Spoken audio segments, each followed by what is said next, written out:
Good morning, or good afternoon, good evening, depending on where you are and when you might be listening to this. I'm very happy to see everyone here.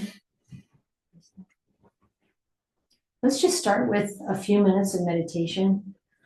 I really mean a few minutes. You're going to hear the bell very soon, but we'll just settle in and tune into our own bodies, tune into our heart. Maybe take a few deep breaths and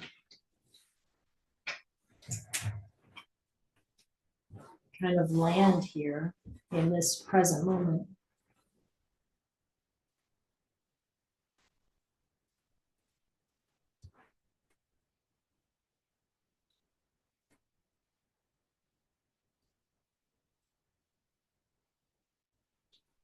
I've decided that I've almost given up on giving guided meditation. Maybe I'll tell y'all more about that sometime.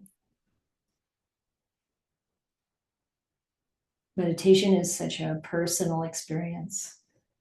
And I don't mean that from the personality point of view, but from the being present here and now in this particular body with this particular mental state. It's very hard to have someone else guiding us where we really feel the need to go.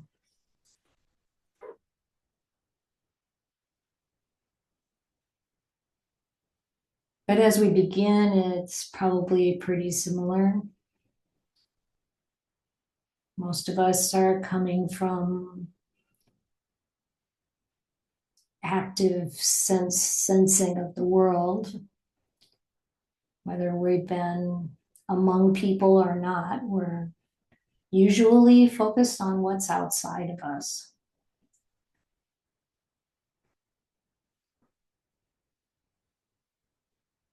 And when we come to meditation, regardless of the posture, we want to turn inwards.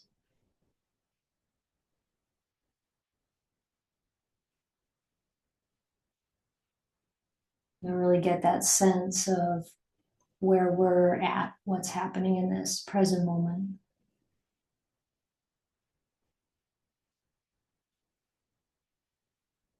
And it's important to suspend judgment because it doesn't really,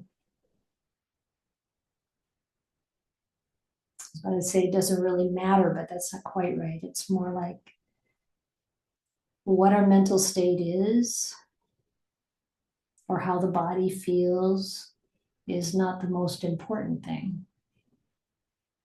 Because as we know, the body, regardless of what age we are, it can be in all different kinds of states, aches and pains or restlessness or whatever, tired. The body, constantly changes.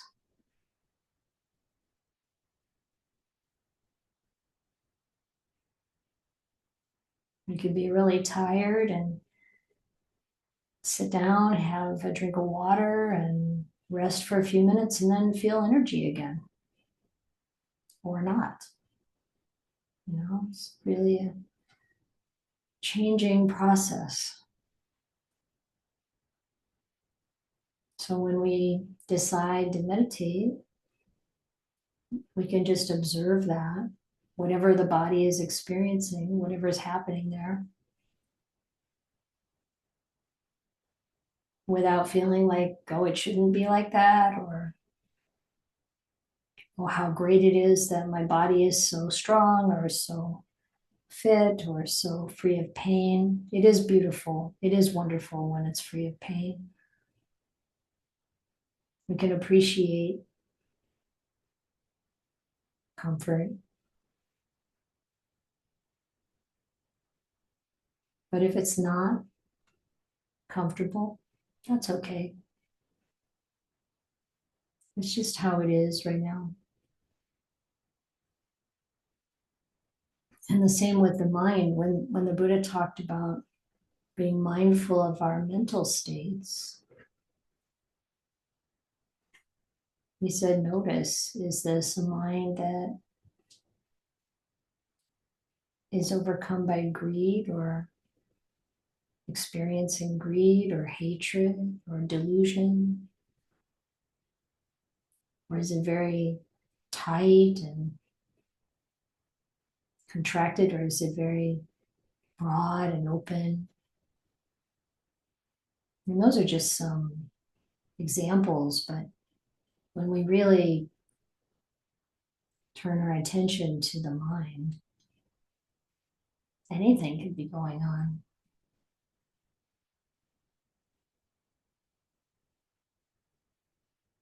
And the next instruction is not to just try to shape it up and clean it up and change it and have some ideal of what a mind should be, but it's just to be present with what's there.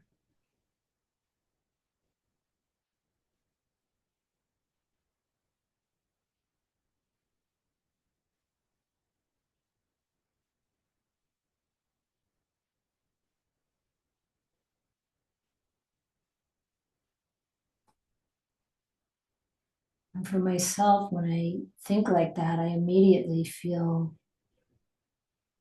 some relief. It's like, oh, I can just be with this. I don't have to worry about right or wrong,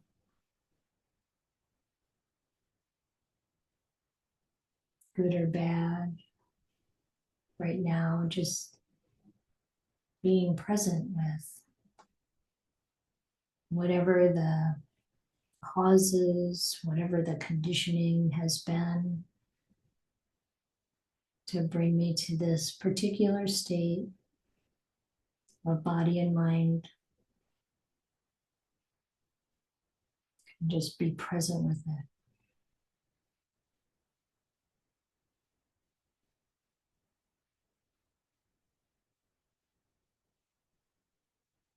And maybe it's through conditioning, through the practice, but the next kind of sense I have is one of kindness, compassion towards this body and mind.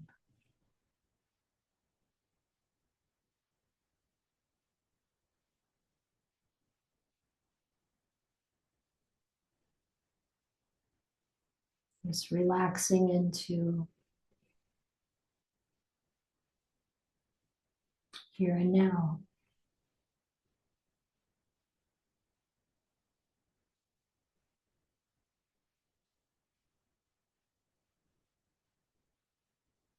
We might have the awareness or the sense that we're among friends, physically in a safe place. Even if we're connecting online, that sense of being here for the same general purpose of hearing the Dhamma, sharing the Dhamma.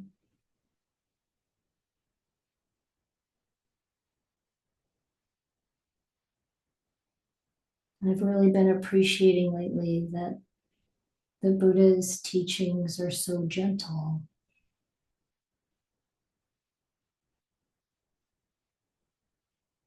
And so much of the harshness that we encounter is layered on by human experience and human beings.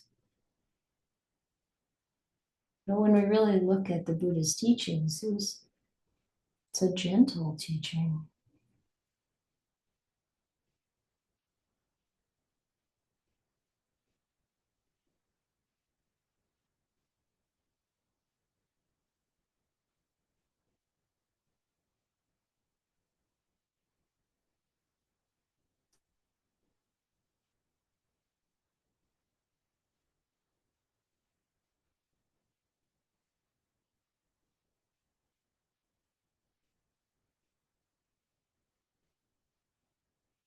We feel the breath in the body.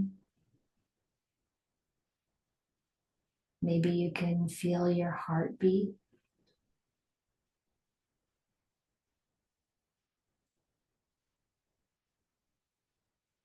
Just think about it, how long that heart has been beating.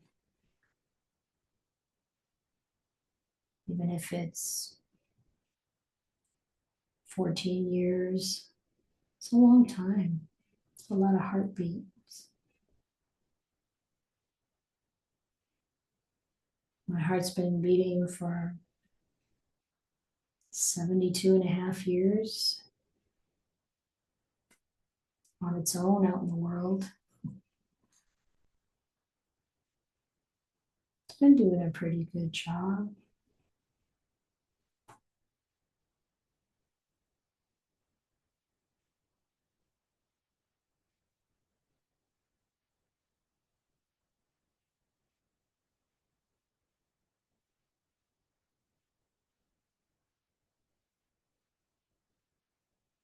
You can think about the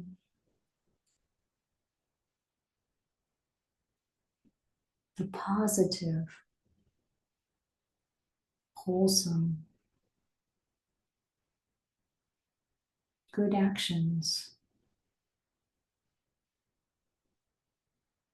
The mind, how often it goes to kindness, generosity, understanding, compassion.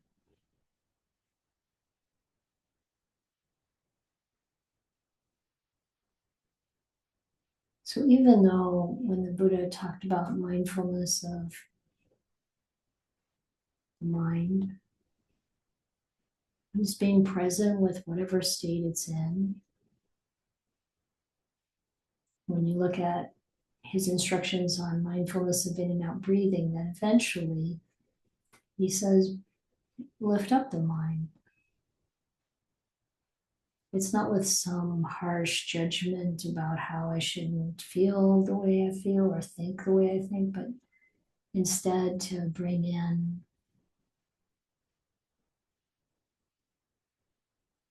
what we can appreciate, what we can find inspiring.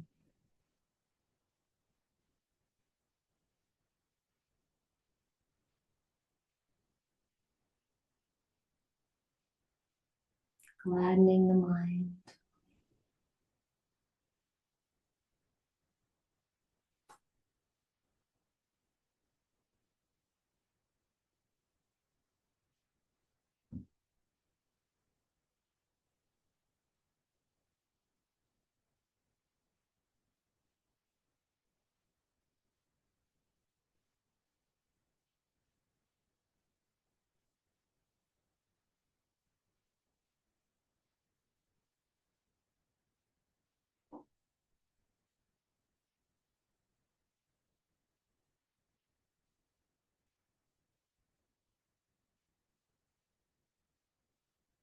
And the happy mind is easily concentrated.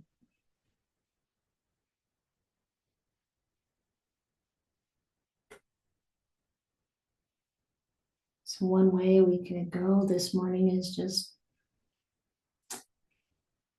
deep meditation.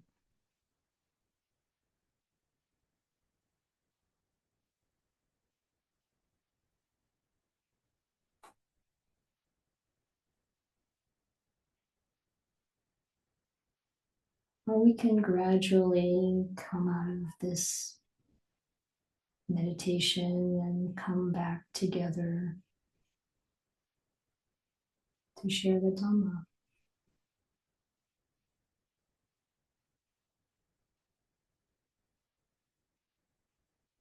Influenced by whatever taste of peace and calm we've been experiencing.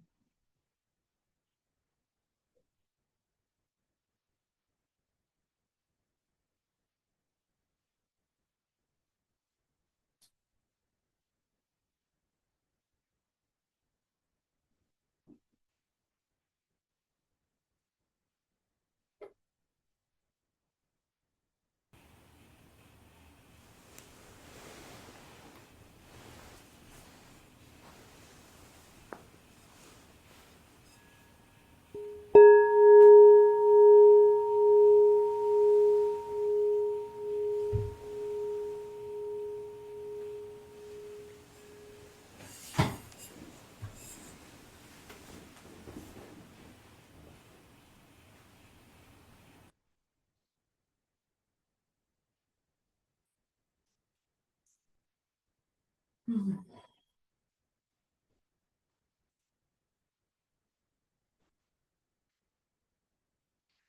I want to talk about a commitment to truth. It's so fundamental to our development on the path. And what I mean by that is really developing a deep interest in discovering what's true and in speaking from truth and being truthful and honest with ourselves also. It's all very connected.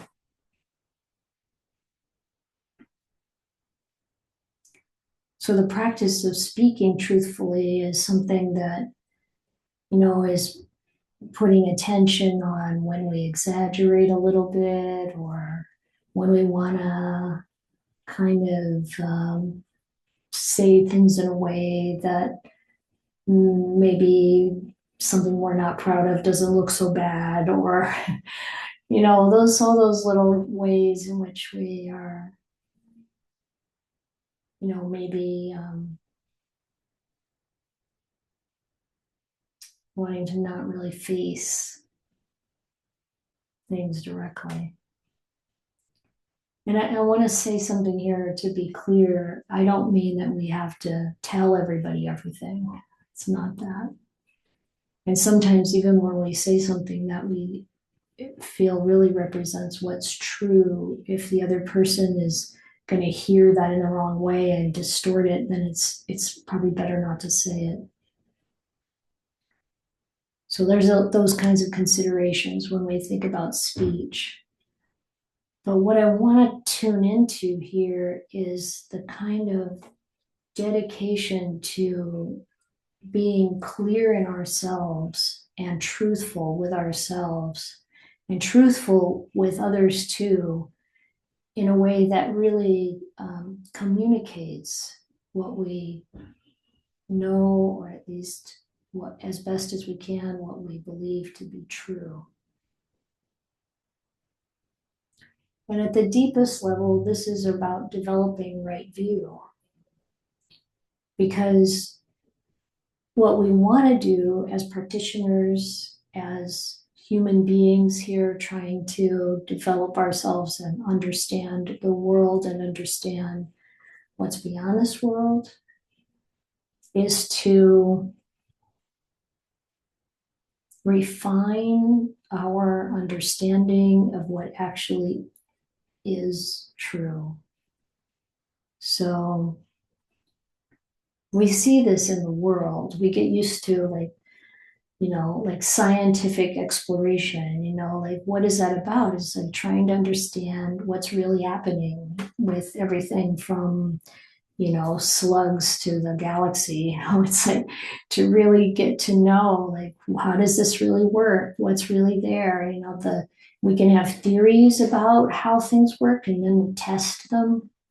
This is how we come to understand our world, our environment, our own bodies. I think of all the ways that medical science has revealed or discovered all different kinds of things about this body. What nutrition it needs and how it responds to various medications. And there's all these things that we've learned. Okay, so how does that work? We can have an idea of how it works. I'm thinking of a story. My grandmother got married when she was 19. And the first year she had an ectopic pregnancy. That means that the egg planted itself in the tube, the fallopian tube, and they had to do a surgery to remove that. And they removed one of the ovaries when that happened. And this is a really long time ago. So, surgery was probably a fair bit more risky at that time, but it had to be done. And then a year later, she got pregnant again, this time with twins, and gave birth to 2 daughters. Now, at that time, the theory was that if you had one ovary, you would only produce one gender. Yeah, there's a theory for you. So when they had 2 more daughters, it seemed to be going in that direction, right? And then the 5th child was a son. And the doctor said to my grandfather, let's have a smoke on this. So you can see medicine has changed a little bit and our understanding of how those things work. You know, we learn by investigating. So that's how it works in conventional reality in the world. And we can use this to investigate ultimate reality. And what is Dhamma? How does it work? What happens after you die? What happens when you go into meditation and you're in an altered state of consciousness and there are things you see and hear and come to know? And there are all kinds of beliefs about what happens after you die, and there's all kinds of beliefs about what happened at the beginning of the world. And the Buddha said that it's very important for us to be willing to let go of our views and not hold them tightly. Just like letting go of the theory that you can only have one gender of child if you have one ovary, right? Or whatever other theories there have been. So even in like the Santussikā Sutta, the sutta on effacement, number 8 in the Middle Length Discourses, there's that whole list of 44 things where the Buddha says, others will be cruel, but we will not be cruel here. And it goes on and on and on, and how to learn to not be cruel, how to use non-cruelty is the way to change that if we have that tendency. And I think the very last one is holding on to our views tenaciously and being unwilling to let them go. And what do we do to train ourselves? It's to be willing to let go of our views, refine them when we see how things actually work. So as a child, and all of us are one way or another, we're conditioned around what we think happens beyond this world.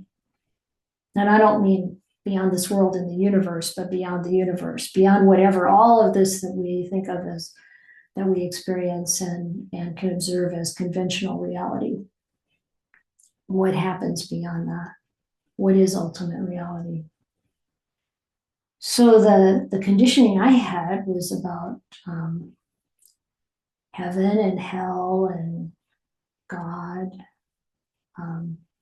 being all powerful, all knowing,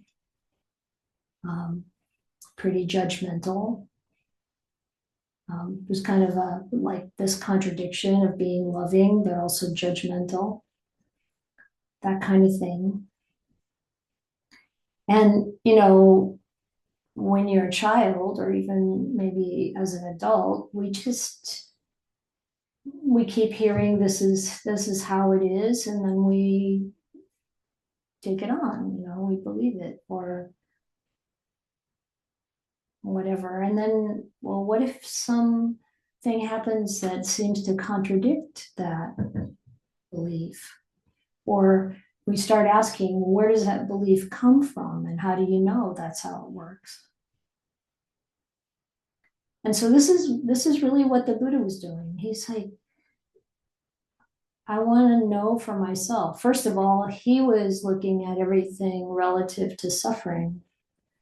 Like, does this um, way of seeing the world actually still perpetuate suffering?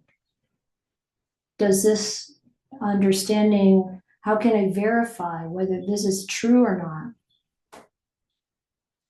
And how do I come to understand what's really true? So we have to start with what we can actually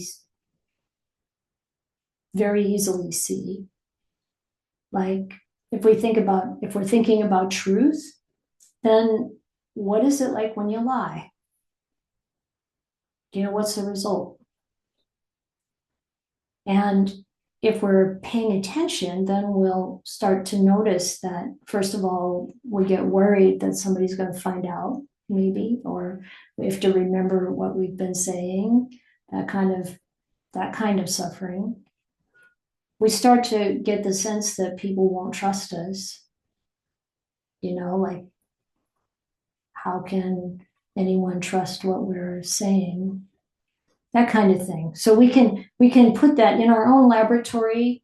We can look at that. We can notice how it feels to tell the truth, how it feels to lie.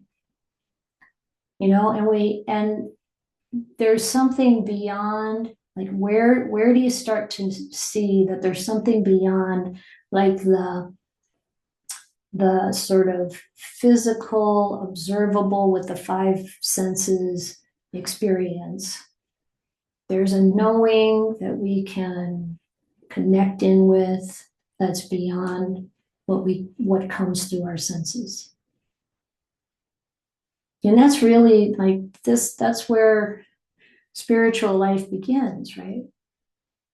There is something, it's like I don't know, with my senses, I don't know what happened when my parents died, where they are, what that's like.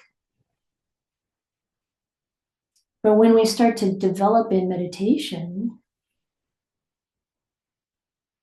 then knowing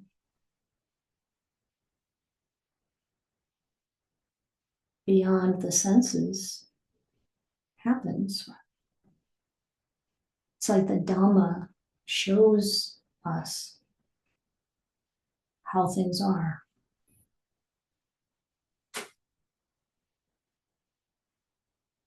But we have to be open to seeing. We have to be listening and wanting to know. And we have to be willing to let go of our preconceived ideas. So letting go of those views and opinions that we have, that we've been maybe taught, that we've absorbed from our social, cultural, religious conditioning, to really take in what we can discover. So the Buddha gave some really good teachings about the discovery of truth. And also just observing with what we know are good measures to apply. For instance, like when we're holding a view, maybe a view about how we should be treated, what's appropriate and what's not appropriate, how should I be treated in a certain, maybe we've been conditioned in a way that we think people ought to defer to us. Or maybe we've been conditioned in a way that we are always the one that's put down or set aside or ignored, or whatever it is. Whatever these ideas are that we accept. And then we can ask ourselves, like, even if we think, well, I'm smarter than other people, or whatever it is, we can look at how much suffering there is in it. Is my view, my opinion, because we are, in this animal body, and we're viewing from this one position. And if my view and my opinion of the world is just coming from that place, the sense of self, how much, is there, am I free from suffering? Or is there suffering in that? Does my view and opinion, is it based in greed? Or is it based in aversion? Is it based in, some, idea, some deluded idea that can't be really validated? And we can ask ourselves, why do I think like this? Why do I react this way? Okay, so that's one thing. The Buddha, when it's really a beautiful description of how to be truthful about what we think, what we believe, and what we actually know. And it's very laid out really beautifully in the sutta, in the middle length discourses. Number 95, it's the Chanki with Chanki Sutta, where the Buddha is talking, with someone about views, religious views that they developed, that they accepted from their religious conditioning. And the Buddha said, if you're basing what you're believing on what you've been told or what you've read about, what's been passed down in your family, or what you hear from a teacher or someone else. And when you repeat that, when you say this is, you don't just say this is the truth, because you can't tell it. You don't know for sure. You've just learned it from hearing about it. Then you say, if you're going to really be truthful, if you're going to really preserve truth, you say, this is what I believe because this is what I've been told.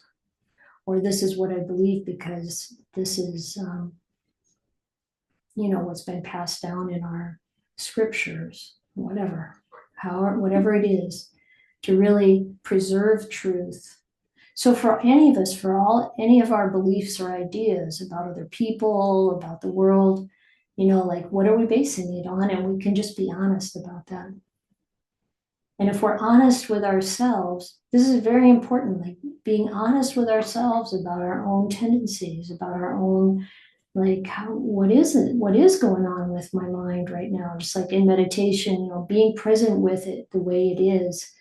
And knowing, Buddha says this in various places, if your mind is full of desire, then just know that it's full of desire.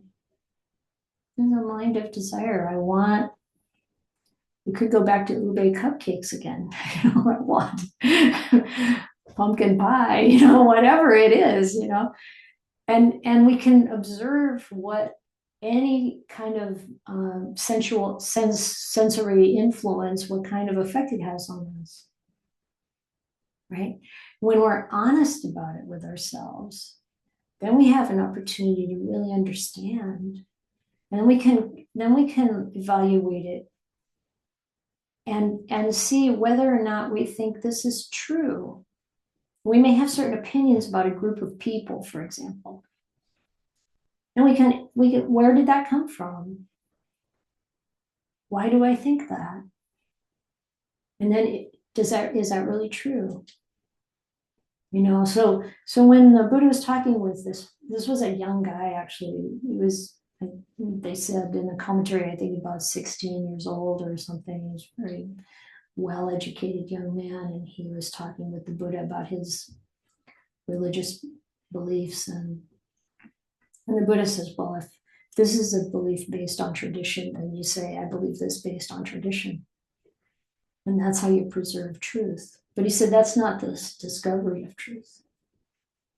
So this is what we want to do as practitioners. We want to discover the truth. And we can't just go to, like the internet and find out, because it's all conditioned by human thought too. Right? So the discovery of truth And this thing is like, okay, so how do you discover truth? And then the Buddha goes through this long description. He said, first you find someone who is teaching the Dhamma, and you really observe them. You observe them and you see if they would do anything out of greed, hatred, or delusion to lead someone that would lead someone the wrong way. And I think it's interesting and good to know that he's not saying, well, this person has to be fully enlightened or any of that, because all that stuff is so dependent on what people think too. So this idea of seeing what this person's behavior is, and then he says, and they teach a Dhamma that's not easy to understand. It's not like it's confusing or complicated, but it's subtle, and it aligns with Dhamma. It leads to freedom from suffering. And he said, once you gain that confidence in that person, then you go to visit them and you pay respects to them. And what is that about? It's not about the person you're paying respects to. It's about how we open our heart and our mind to actually hearing, to actually taking it in. And this is part of that, being able and willing to let go of our own opinions and views, our own ego. And then when we're open in that way, he said, then listen, really listen to the Dhamma, really take it in. And there's another sutta, it's in the Book of Threes in the Anguttara Nikaya, number 30, I think, where the Buddha talks about like 3 kinds of listeners. And he said there's the listener who, like, while the Dhamma is being spoken, they're not really paying attention. And he said that's like having a pot that's turned upside down, like nothing can go into it. And then the second one is someone who's listening, but as soon as they get up, they're listening, they're paying attention, but as soon as they get up, as soon as it's over, they get up and it's all gone. And he said that's like, we call it a lap listener. Like you've got a bunch of candy on your lap, ube cupcakes, whatever. And as soon as you stand up, it falls to the floor and you don't have it. And then he said the last person is the listener who really takes it in. They take it away with them. They keep contemplating it. They keep investigating it in meditation, outside of meditation. You're really like working to understand. And he said that person is like a pot, upright, you're filling it, you carry it away with you. That's what we have to do in order to understand the Dhamma. And that understanding has those 2 levels. Like, so then the Buddha says you do that, and you're starting to get it, but you're still starting to get it intellectually. He said that's when you're and maybe somewhat intuitively, it's landing, it's going a bit deeper. He said, but that is the discovery of truth, but that's not yet, how does he put it? The final arrival at truth. And so, of course, this young man asks, well, how do you do that? How do you get to the final arrival at truth? And the Buddha said, you keep doing that same thing over and over and over. Now, there's more to it. It's the whole Noble Eightfold Path in there. The virtuous actions, the right livelihood, the right speech, the right action with our body. It's the mental training, putting in the effort to be mindful and settle down into stillness when we can. And it's developing right view. It's approaching everything from that place of renunciation, non-ill will, and non-cruelty. And that development, that's the right intention, but the development of right view, this is something we gradually refine it. And then when we hear the Dhamma and we see that it aligns with the way we're thinking, then we gain our confidence, and it goes deeper. And when we see that, wait a minute, this doesn't align with what I'm thinking. Instead of being so tenacious and grasping what we believe is willingness to set it aside and look more deeply. And the Buddha said, then you keep doing that. And at some point, the Dhamma shows us directly. And then you can recognize, oh yeah, this is what they're talking about when they say the Noble Eightfold Path isn't 8 things, it's all one. It just becomes one thing. It's all in there together. And then, what someone like Ajahn Gana or Ajahn Chah, talking about letting go of the sense of self, yeah, this is not personal, none of it. And we can easily see how the views we held before are not really aligned with truth.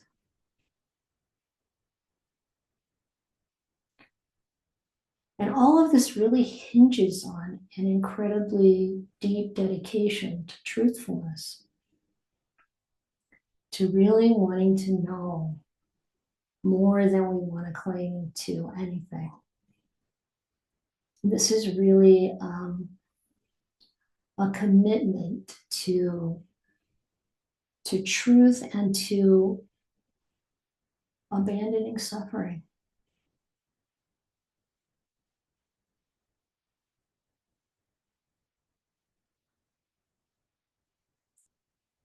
And we can really start to see that the Noble Eightfold Path, or the Four Noble Truths, really, really encapsulate the whole process in such a simple way.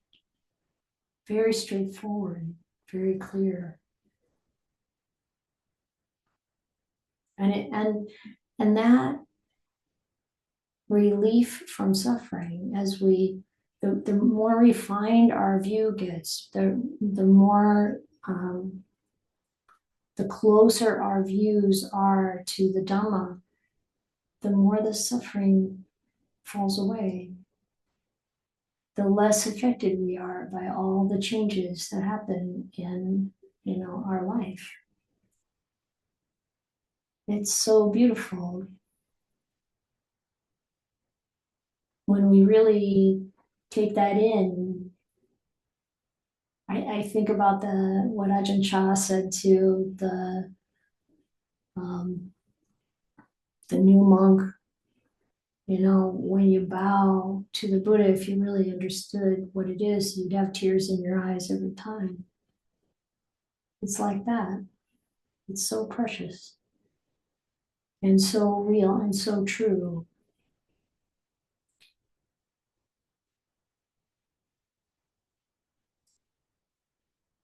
So I'm just suggesting today that one way to look at this is to see that commitment to truth as the foundation. It really is a commitment to developing right view. Right in that it is a direct representation of the way things are.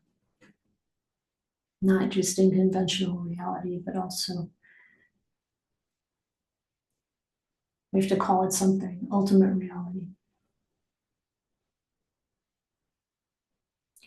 And the teachers, like the Kruba Ajahns, they'll talk about conventional realities. Santussikā, conventional truth. And Paramatta Satya, ultimate truth. And to really get the sense of that distinction. Because we operate in this conventional reality all the time, and we can do it in ways that pull us away from truthfulness, or we can do it in ways that draw us closer, becoming more refined. And even just getting the sense of that is so important, so helpful. And the closer we get, the more refined the view is, the closer it is to right view, the more kind it is, the more compassionate it is. And this brings me back to this kind of awe and appreciation of how gentle the Buddhist teachings were. And even when somebody was really doing something wrong, and he would tell them, "You foolish person, this is going to hurt you for such a long time." You know, I don't know if it was always delivered gently, and maybe it needed to be kind of strong sometimes. I don't see a problem with that. But, you know, the Buddha, he was really talking about a path that's gentle, that is constantly moving towards peace, kindness, something that's completely trustworthy. So that's the encouragement we all get. That's where we're going. That's what we're doing. You can probably see how this has changed in your own life. And to recognize that when we are truthful with ourselves about our own views, our own defilements, our own actions, we don't have to be harsh. We don't have to beat ourselves up. It doesn't really help. At least that's my experience. It's enough to see it and to feel that wholesome desire to change and that willingness to let go of our old ways. And then enjoy the results. And recognize the beautiful benefits.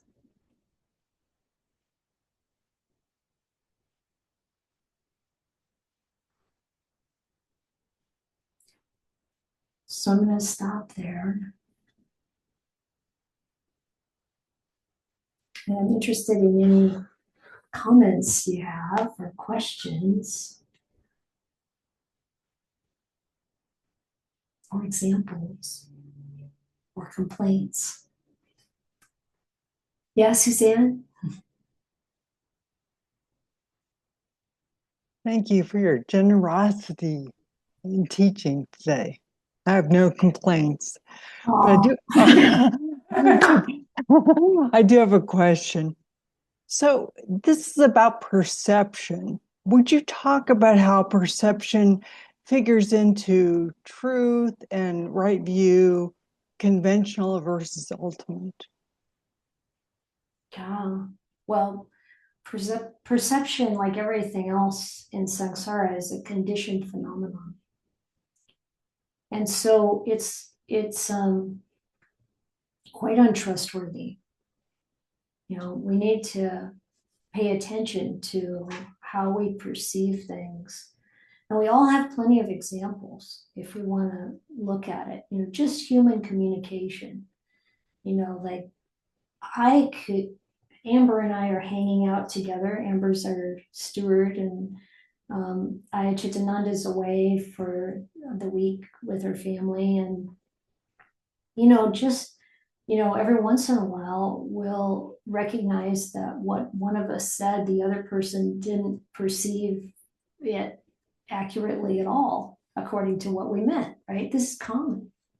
This is what happens in human communication.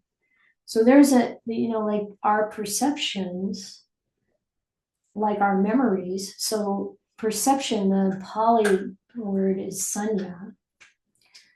Sanya, I like the Pali better because it's richer. Sanya also means memory. And so, like the way we remember things, how often can you talk about something that happened in the past that you had this shared experience with someone else and you both have very different perceptions of what happened, very different memories of what happened.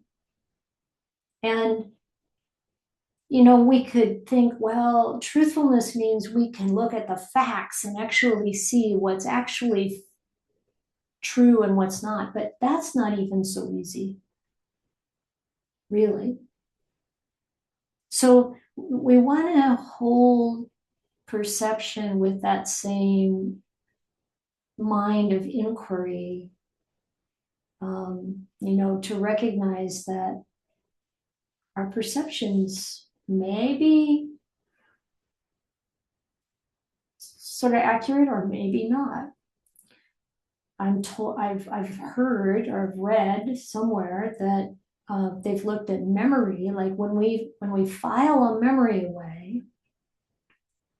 First of all, they've discovered that it's not really just like the way I've always imagined, that there's this kind of like experience that's got its facts, you might say, about it, and its feelings and all of that, and it's all kind of stuck in some like file somewhere in my brain. And then when I want to access it, I go there and I pull it out and I observe all of that.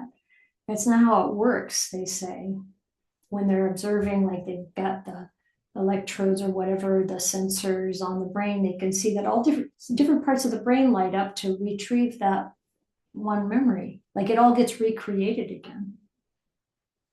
And even when it's first experienced, what gets added in by an individual is our own associations that we're making in our mind and our own feelings. And that when we retrieve that, we don't see a distinction between what's actually happened and what we added onto it. So we've got we can have very different perceptions. This is just all, for me at least, the way I look at it, is that all of this is evidence for why I shouldn't trust it. We have to use it. It's part of the package, but holding it more lightly. How many arguments have we had about, who's right about what happened or what was said, And so the other part of Sanya, I remember early on when I was going to Wat Pah Nanachat and spending time with my son when he was a monk and the other monks there, and they talked about Samana Sanya. Like, you pick up the robes, and a lot of times for men, especially in Thailand, you can very easily go from being a layperson to a monk in a day. And suddenly, like, how do you perceive yourself? Can you perceive yourself as a monk? Now you're a monk. What is that samana? You're a samana. What is that samana sanya? What is that perception? How do I perceive myself in this role as a bhikkhuni, as a teacher or whatever? How do you perceive your role as a parent or a manager or anything like that? That perception that we have, and maybe a perception that we kind of communicate to the people around us, or they have perceptions of us, any of us, in whatever situation we're in, that may or may not represent at all how we feel or where we're coming from. It's like the man on one of the retreats I was teaching who said, he really looked very unhappy, kind of grumpy, and during the retreat. And then when he was in the small practice discussion group, he said, "Yeah, I have trouble with monastics." I had a difficult upbringing with my father, and and that whole perception of somehow monastics are authority figures, and maybe should be seen as higher or better or something like that. Which that perception can be valuable to some people, some ideal to look up to, but then you've got a human being in robes. It's like we have to dig deeper. We have to let go of our idealism, or use the idealism in a positive way, but know that perception is maybe a good indicator sometimes, maybe supportive, but maybe not actually accurate. Well, what is accuracy? First of all, everything's changing in this world all the time. How accurate can we be? You know what I'm saying?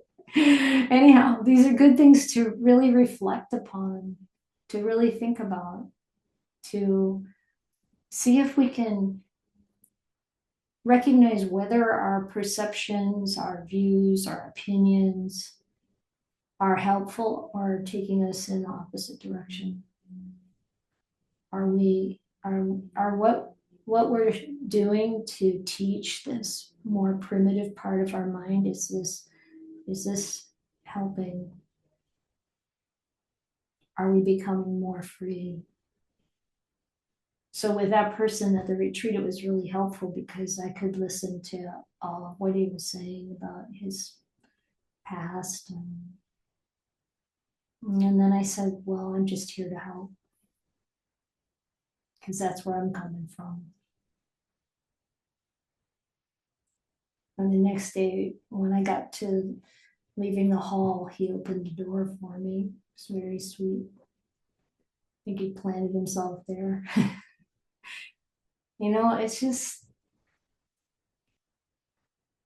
It's a mess when we have to make use of it and see our way through it. And if we're using truth, a dedication to continuing to refine our view,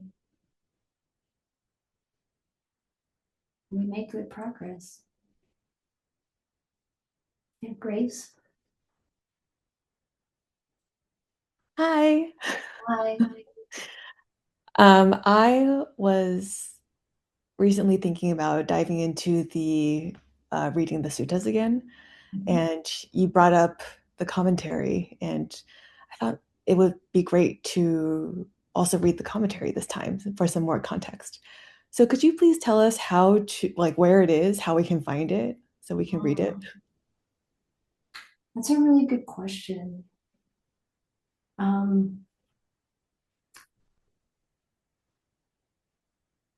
There are commentarial materials in the Tripitaka. I actually don't do much reading of the commentary. I rely on my scholar, the scholars that I look up to, that I trust, like Bhikkhu Bodhi or Bhante Analayo. A lot of this, and I don't know, maybe there's a fair bit of it in English on Sutta Central. A lot of times people are reading it in Pali. So I don't know how much is really available. You can look into it. But the commentary, a lot of if you look at the Majjhima Nikaya, is translated by Venerable Nyanamoli and then refined and edited and updated by Venerable Bhikkhu Bodhi. The footnotes have a lot of the commentary. Same with other volumes that Bhikkhu Bodhi has translated. Like he'll include what the commentary says about this particular verse or part of the sutta. That's where I get the commentarial parts from. The commentary generally, it was developed over time, but most of it's from about 1,000 years after the Buddha. So it can be really helpful. But you can also, and you can see this in Venerable Bhikkhu Bodhi's comments about it. He'll say, this is what the commentary says. And then he'll say, but really, it seems to make more sense just to see what's said here in the sutta without that, like kind of thing. So you kind of like, yeah, just weigh it and see what it. I'm sorry, I'm not more help.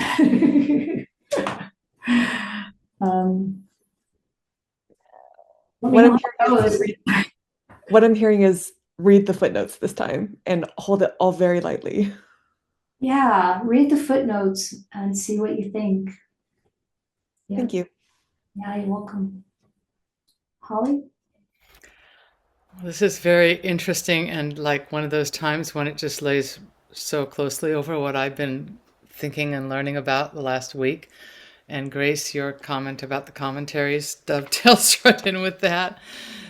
So, the not self and listening and what's my truth and not holding on to my viewpoint played out at Pacific Hermitage with our first meeting of our Gorge Sangha lay group meeting with Ajahn Siddhanta once a month. Wow. Yeah, it's awesome.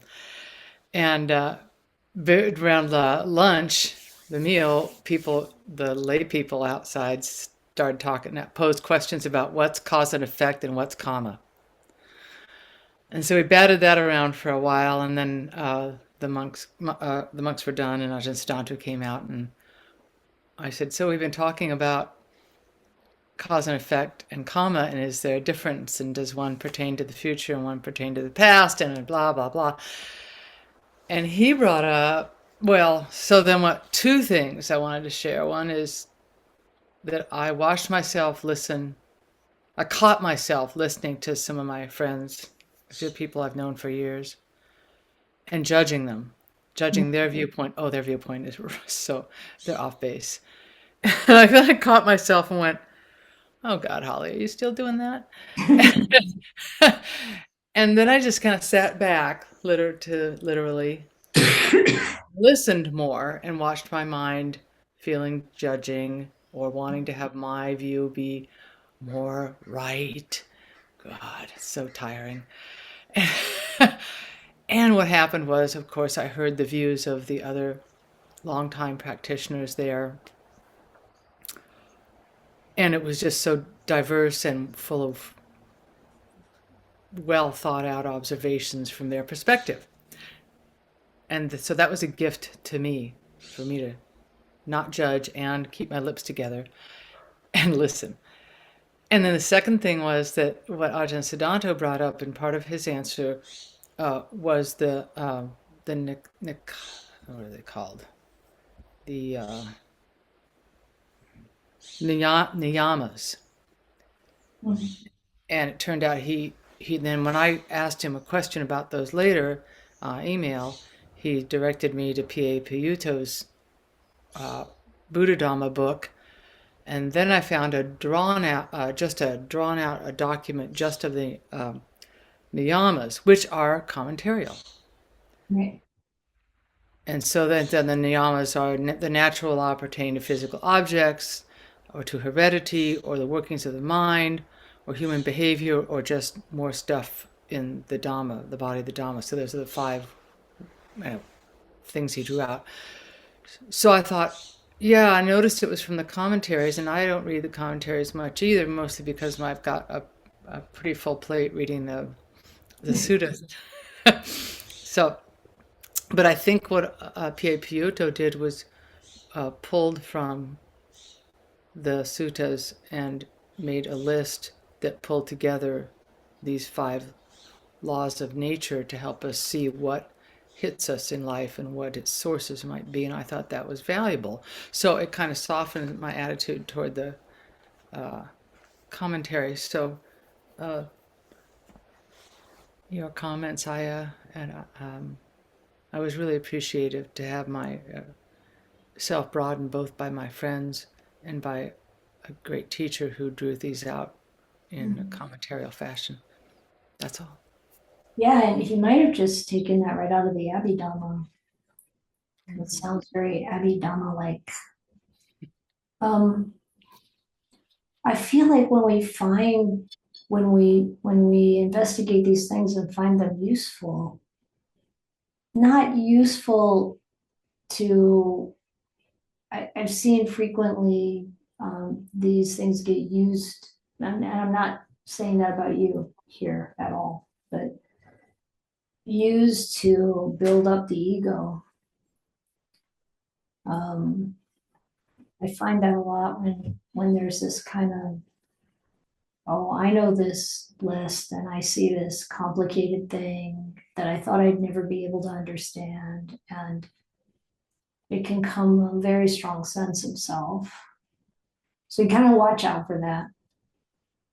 But to discover or hear things and then see how it applies to our life, to our experience, to the way our mind operates, and find it helpful, it's great. It's like I don't feel like we dismiss these things out of hand, but to really see where they help us refine our understanding. If it leads to peace, if it leads to letting go, to renunciation, it's good. Yeah, thank you.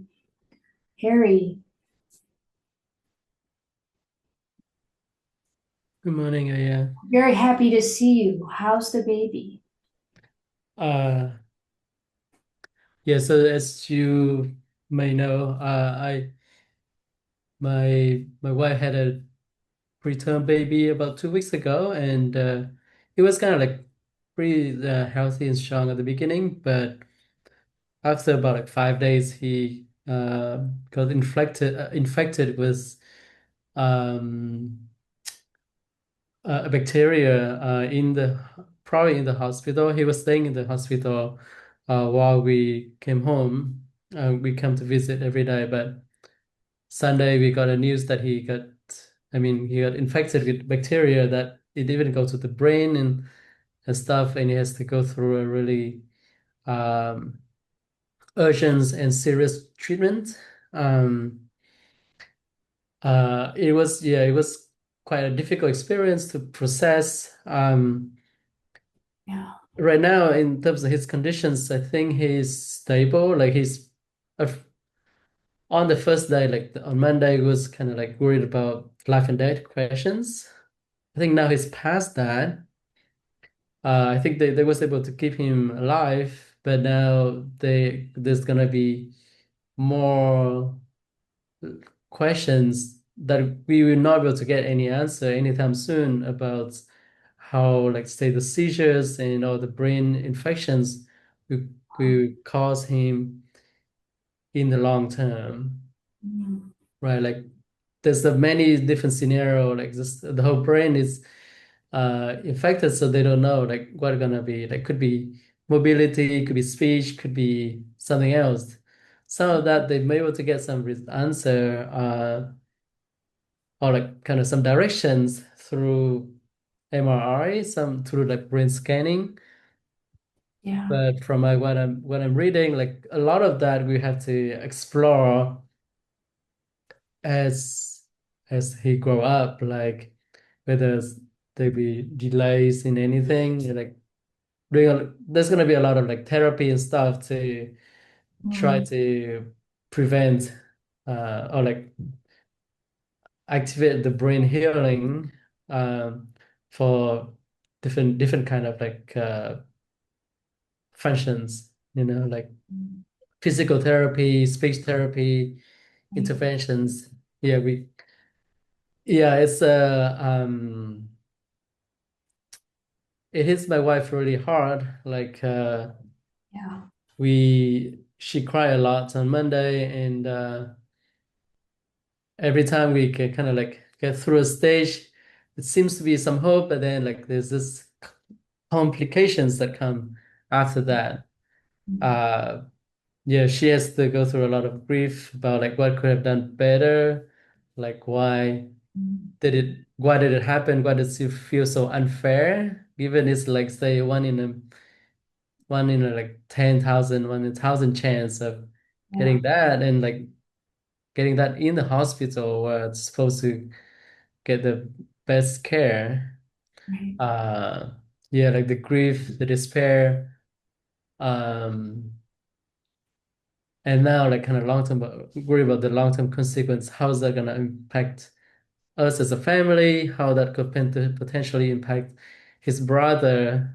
Now that we probably gonna have a much heavier burden to take care of another's like a sick child, Yeah. right? Yeah. We talk about a lot about how to like different perspective, talking about perceptions, Mhm. uh, to look at different angles to kind of like soften the blow or look into a bright side. Yeah. Like yeah, like this could be our like karma. His hit karma that this happened. There's no like there's no way to trace down like how and when it happened. So yeah, like I'm trying to use the law of karma as a way to kind of like make it more palatable, like more acceptable, so we can move on to like how to deal with that. And like actually I do feel like this kind of like this is a reflection on the Four Noble Truths, Mhm. right? Like when being hit with this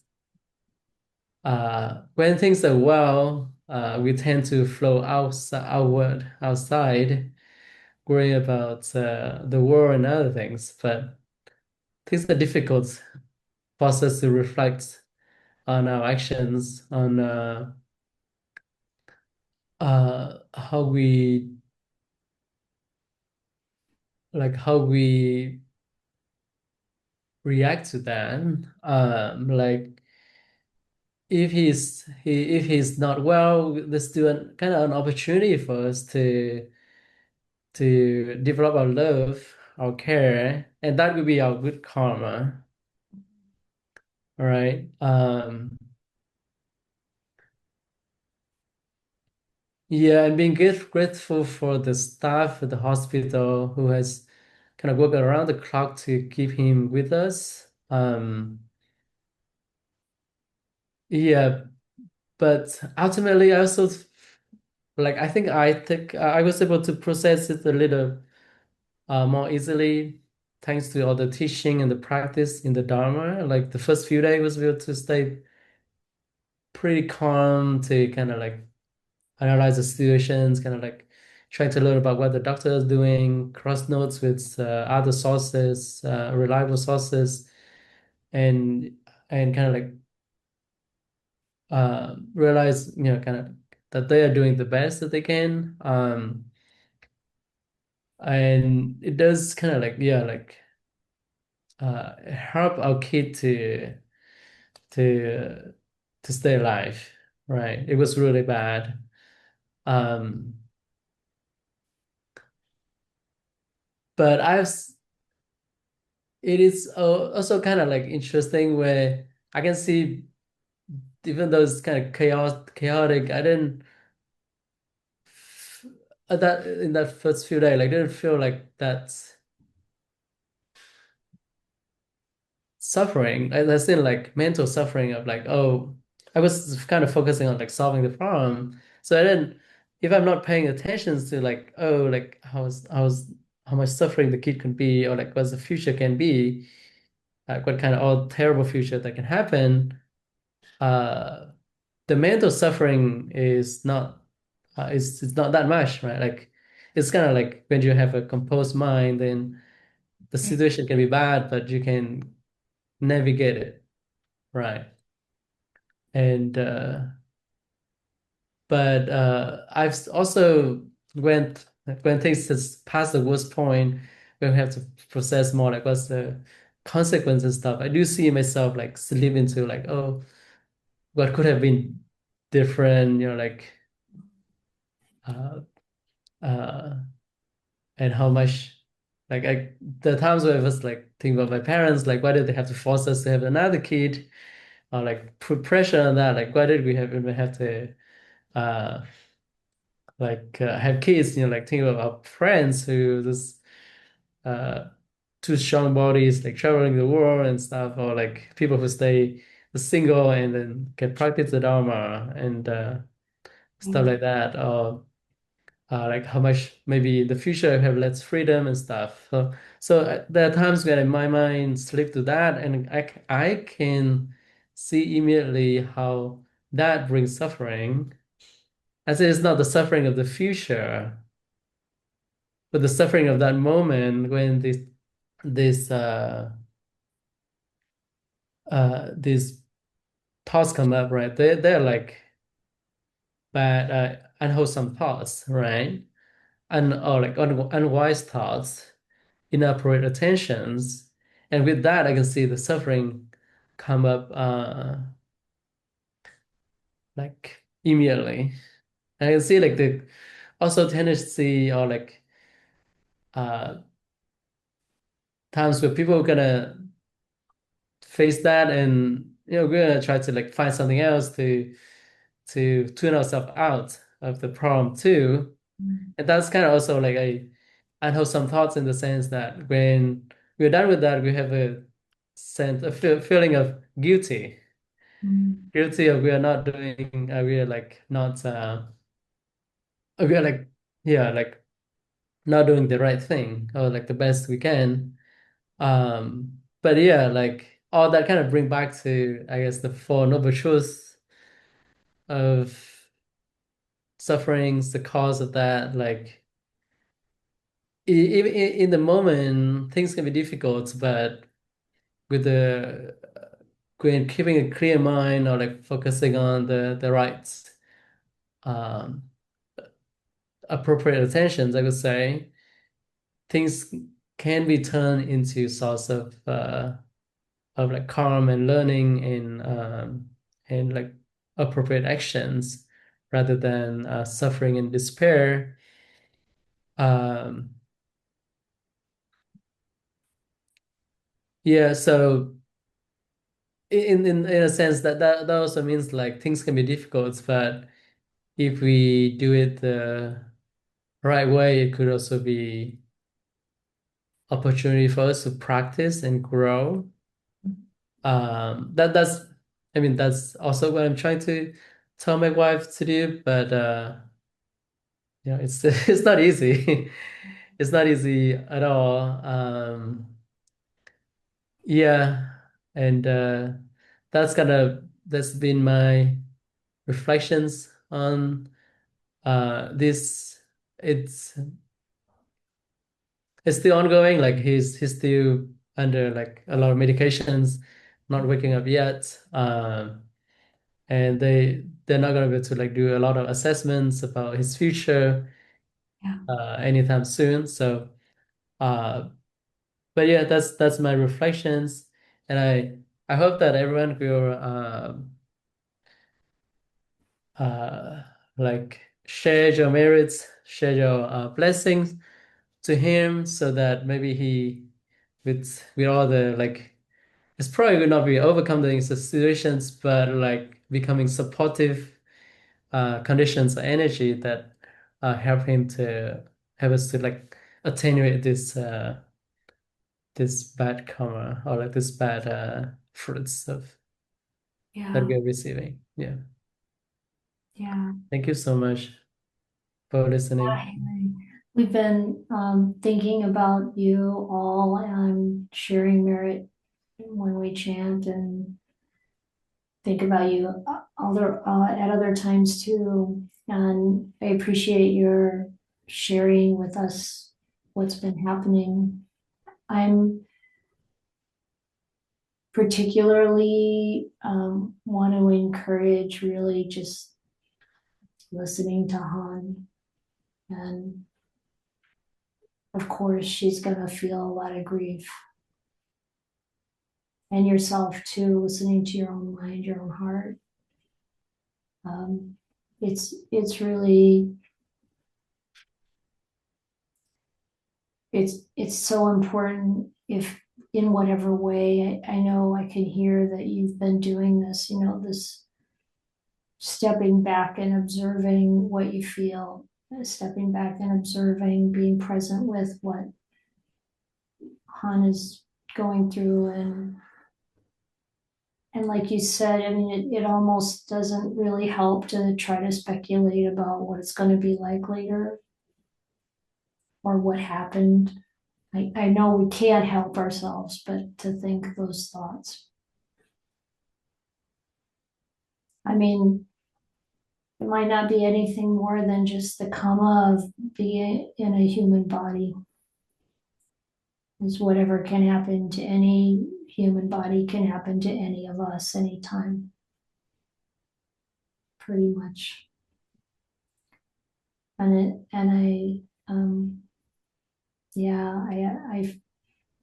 my empathy and compassion are with you. Thank you so much. Yeah.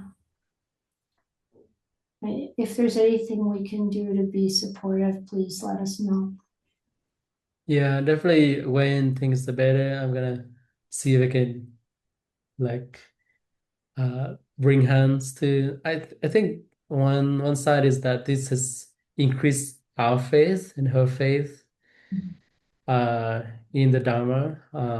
In like a lot of friends also come together to kind of support us, and she can see the impact of, let's say, like all the mental suffering can be reduced by wholesome actions from friends and like wholesome thoughts from friends, and giving in more to faith, right? When things are so difficult, there's nothing we can do but having more faith and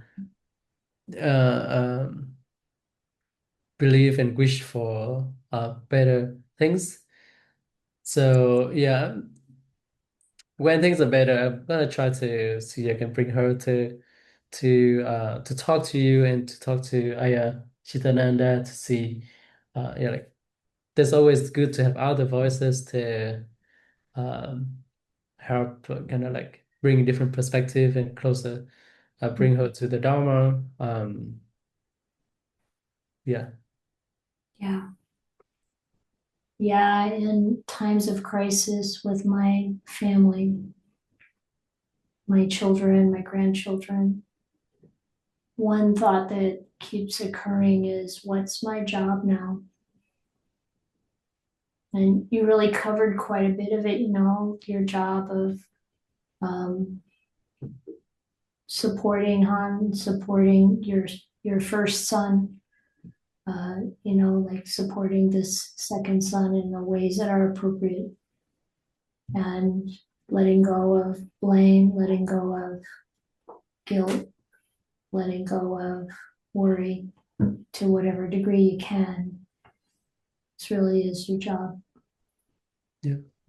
Yeah. There's something about this, again, fits the theme today of this commitment to truth. There are all kinds of things we can imagine about the past or the future, but we only can really experience the present moment. And not taking what we think about the past or the future too seriously. It's not definite, it's not sure. So just really working with the situation at hand, and as you said, letting that be the practice. Whatever situation we find ourselves in, as we age, as we're dying, as someone close to us is dying, as whatever occurs, like what is my task? What can I do now? We can't much of the time we can't change the karma. We can't change the trajectory. The karma is really strong. We don't have to know where that came from. We don't have to like think, oh, I did something in the past. We don't know that. It could just be from taking a human body. You know, it's like this is the way samsara is. Yes. Yeah. So that's the practice. Yeah. Yeah. Yeah. This before this episode, I was thinking about the human conditions as well. Like, say I'm in my 30s, 40s, my parents are in the 60s, my kids are in the like in like 1, 2 years old, right? Like both of these ages are so uh have a high risk of bad things happening. Mhm. And I thought I was thinking about worst case scenario for this. Uh, and yeah, like truthfully, like you mentioned about human conditions, bad things can happen anytime, and it can be really bad. Like there's the other 2 year a year ago, like my dad got hit by high electrical voltage line, and he had some. So luckily, he just got some burns. Didn't threaten his life, but like that's just like one moment, and a lot of things can be taken away. But yeah, never thought that it could happen to the my infant. Yeah. And when it happens, it's definitely no matter how much you think about it, when you have to face it, it's when the practice really happens, really start. Yeah. Yeah. And in a way, we're at a stage in human development in the society where we have a false sense of security Yeah. around health, around life, around um, wealth, Yes. around peace. We really have, in this particular time, um, developed this false sense of security. And we make every effort as a society to hide those negative things, and then we're not prepared. Yeah. So it's like, to what do we do as Buddhist practitioners as we seek the truth of the way things are? Then we want to look at all of it and be open to what actually occurs in human life, in the world, and beyond the world. What is it we actually rely on? We rely on the Dhamma, that which does not change. We rely on the truth. In our practice, we rely on the Dhamma showing us the way things actually are. We're not these individual selves.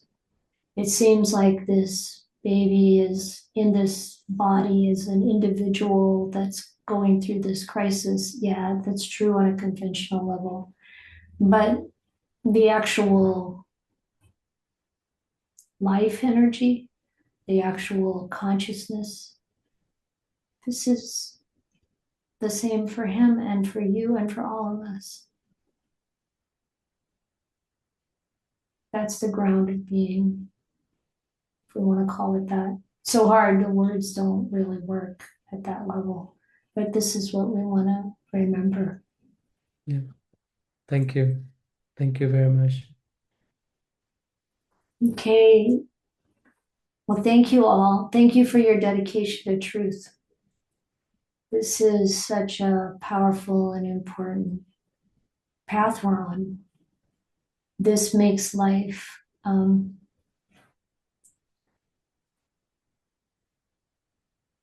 profound,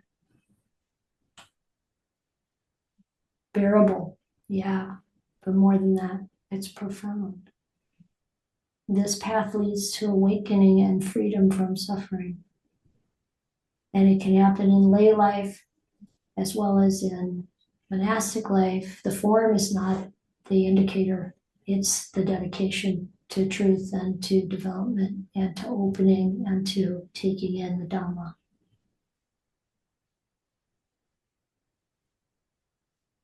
So be well in everything, regardless of your conditions. Rely upon the Dhamma.